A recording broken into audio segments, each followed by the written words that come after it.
കേരളത്തിലെ പഞ്ചപാണ്ഡവ ക്ഷേത്രങ്ങളിൽ ഒന്നായ ഈ ക്ഷേത്രം സഹദേവനാണ് പ്രതിഷ്ഠ നടത്തിയതെന്ന് കരുതുന്നു. പഞ്ചപാണ്ഡവരിൽ ഏറ്റവും ഇളയ ആളാണ് സഹദേവൻ. തൃക്കൊടിത്താനം മഹാക്ഷേത്രം. ഇവിടെ ഭഗവാൻ അത്ഭുത നാരായണൻ എന്ന പേരിൽ അറിയപ്പെടുന്നു. കോട്ടയം ജില്ലയിലെ ചങ്ങനാശ്ശേരിക്കടുത്ത് സ്ഥിതി ചെയ്യുന്ന അതിപുരാതനമായ ഒരു വൈഷ്ണവ ക്ഷേത്രമാണ് തൃക്കൊടിത്താനം മഹാവിഷ്ണു ക്ഷേത്രം. ചങ്ങനാശ്ശേരി നിന്ന് ഏകദേശം 3.5 കിലോമീറ്ററാണ് ഇവിടേക്കുള്ള ദൂരം. 5 പഞ്ചപാണ്ഡവ ക്ഷേത്രങ്ങളിലും ഒരു ദിവസം ദർശനം നടത്താനായാൽ പരമപുണ്യമെന്ന് കരുതുന്നു. AD 8-ാം നൂറ്റാണ്ടിൽ ജീവിച്ചിരുന്ന തമിഴ് വൈഷ്ണവ ഭക്ത കവികളായ ആഴ്വാർമാർ പാടി പുകഴ്ത്തിയ 108 ദിവ്യദേശങ്ങളിൽ ഈ 5 ക്ഷേത്രങ്ങളും വരുന്നുണ്ട്. കിഴക്കോട്ട് ദർശനമായി അത്ഭുത നാരായണൻ എന്ന പേരിൽ മഹാവിഷ്ണുവും പടിഞ്ഞാറോട്ട് ദർശനമായി നരസിംഹമൂർത്തിയും ഇവിടുത്തെ പ്രധാന പ്രതിഷ്ഠകൾ. 2 കൊടിമരങ്ങൾ കാണപ്പെടുന്ന കേരളത്തിലെ അപൂർവം ചില ക്ഷേത്രങ്ങളിൽ ഉൾപ്പെടുന്നതാണ് തൃക്കൊടിത്താനം മഹാവിഷ്ണു ക്ഷേത്രവും. കിഴക്കുവശത്തായി ക്ഷേത്രക്കുളവും കാണാം.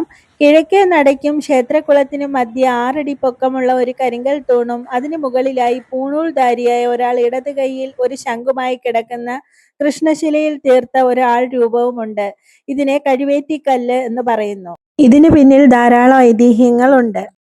നാലമ്പലത്തിന് പുറത്ത് തെക്കുകിഴക്ക് ഭാഗത്ത് പടിഞ്ഞാട്ട് ദർശനമായി സുബ്രഹ്മണ്യ സ്വാമിയുടെ പ്രതിഷ്ഠ കാണാം. 2 കൈകളിൽ വേലും വരമുദ്രയും ധരിച്ച ശ്രീ സുബ്രഹ്മണ്യ സ്വാമി ഇവിടെ പ്രധാന ക്ഷേത്രം വരുന്നതിന് മുമ്പേ കുടിയിരുത്തപ്പെട്ടതാണെന്നും പിന്നീട് ഇന്നത്തെ സ്ഥാനത്തേക്ക് മാറ്റിയതാണെന്നും പറയപ്പെടുന്നു. തെക്ക് പടിഞ്ഞാറ് ഭാഗത്ത് കിഴക്കോട്ട് ദർശനമായി അയ്യപ്പസ്വാമിയും നാഗദൈവങ്ങളും കുടികൊള്ളുന്നു. അയ്യപ്പസ്വാമിയുടെ ശ്രീകോവിലിന് പ്രത്യേകമായ മണ്ഡപം പണിതിട്ടുണ്ട്. വടക്ക് പടിഞ്ഞാറ് ഭാഗത്ത് ശ്രീ ഭദ്രകാളിയുടെ സാന്നിധ്യമുണ്ട്. ഇവിടെ വിഗ്രഹമില്ല. മണ്ഡലകാലത്ത് നടന്നുവരുന്ന കളമെഴുത്തും പാട്ടും ഗുരുതി തർപ്പണവും വഴി ഭഗവതിയെ ആവാഹിക്കുകയാണ്. തിരുമാന്താംകുന്നിലമ്മയുടെ സങ്കല്പമാണ് ഇവിടെ ഭഗവതിക്ക്. വിവിധ ദോഷമുള്ളവർ ഇവിടെ വന്ന് ഭഗവതിയെ വന്ദിക്കാറുണ്ട്. ഗോശാലയുമുണ്ട്.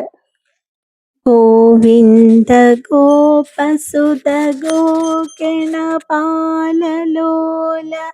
ഗോപീജനാംഗ കമനീയ നിജാംഗസംഗ ഗോദേവി വല്ലഭ മഹേശ്വര മുഖ്യവന്ദ്യ ശ്രീഭൂപതേ ഹര ഹരേ സകലാമയം മേ.